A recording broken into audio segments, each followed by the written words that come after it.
Fun is valid. It's unfortunately common to see people ridiculed for their gaming habits. Some people are labeled casual for playing a game a different way from other players, or even playing what some consider to be the wrong games. None of this should matter because everyone has fun in different ways. No matter what it is you're doing, whether that's playing Smash with items on or playing Sims just for the character creator and nothing more, as long as you're having fun, that's valid.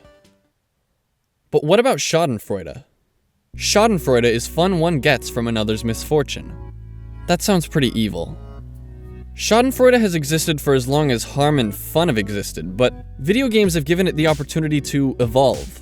Potentially any multiplayer game can foster a form of Schadenfreude, whether it was intended by the developers or not. Online games with strangers gives players the ethically questionable freedom to partake in Schadenfreude in the comfort of their anonymity. But even a friendly couch co-op game can elicit this from players. Super Mario 3D World encourages a bit of friendly competition by giving the players a crown to chase after. Whoever holds the crown upon finishing a level gets extra bonus points. While the developers may not have intended for this to be a source of serious debate, it can become heated among particularly competitive players. Another type of Schadenfreude exists through the game. Wait, which game? Oh, you know, the game, as in, you just lost the game. The game was a silly social game in which the only rule was that upon remembering the existence of the game, a player loses. It's a dumb game, and an argument can be made as to whether or not it actually qualifies as a game, but some players actively embraced their loss and found their fun in making sure they could bring loss to as many others as possible. Essentially, Schadenfreude is where activities like trolling and griefing are spawned.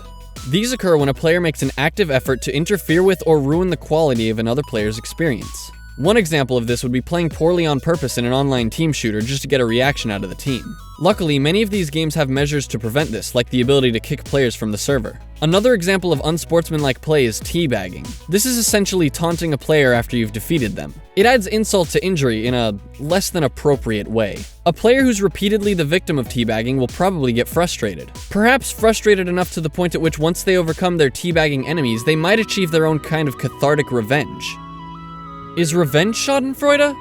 Revenge occurs when one feels as though a situation is made right after someone has been punished. If a player is repeatedly being mistreated, they may feel satisfied when they eventually overcome that which has wronged them. But these kind of mistreatments aren't exclusively generated by players. Say there's a specific weapon that's considered to be overpowered in a game. Some may want to use this weapon with the intention of exploiting its unfair nature to ruin other players' experiences. But when a player finds themselves frustrated over this weapon's use, it may not be directed at the person, but at the weapon itself. They may leave the server, going to another, only to find a different person using the same weapon. When they finally defeat the enemy using this weapon, they can still receive a catharsis as though they've overcome a challenge. But if they're upset at the weapon in the game and not necessarily at the player they defeated, is it still Schadenfreude?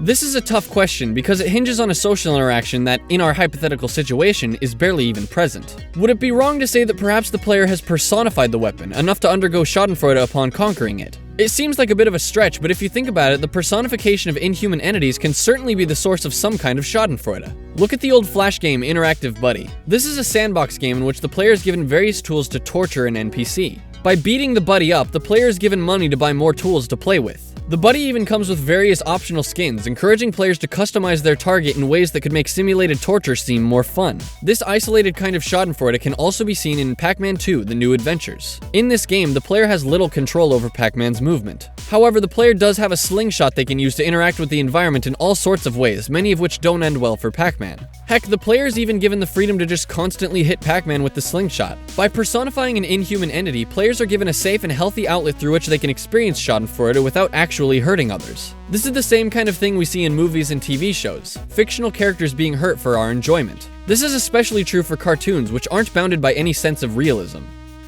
Another acceptable form of Schadenfreude is when it's voluntary. This can be seen from dunk tanks. People choose to sit in dunk tanks, fully aware that they'll possibly be soaked. Sometimes they'll even taunt the thrower in hopes to provide them with more satisfaction from succeeding. Perhaps game designers can look to the dunk tank as a template for future games that employ voluntary Schadenfreude. If you have any ideas, leave a comment telling how you think this kind of game could work. Schadenfreude is a direct byproduct of humanity. It isn't something we could ever rationally eradicate. While not exclusive to video games or even games in general, it's certainly evolved as a result of them. I would even go as far as to say that online anonymity has spawned a new culture of Schadenfreude. While it can be disparaging for some, this doesn't mean that Schadenfreude can't exist in a healthy, safe environment. Thanks for watching. If you liked the video, you should totally leave it a like and possibly subscribe for more What's With Games. I'd like to give a huge special thanks to my friend Justin for providing me with these animations that made this video way more slick. He does videos on glitches in video games, which you can check out right here. For more video game analysis, you can check out one of my videos right here. You can also follow What's With Games on Facebook and Twitter. Stay beautiful and stay fresh.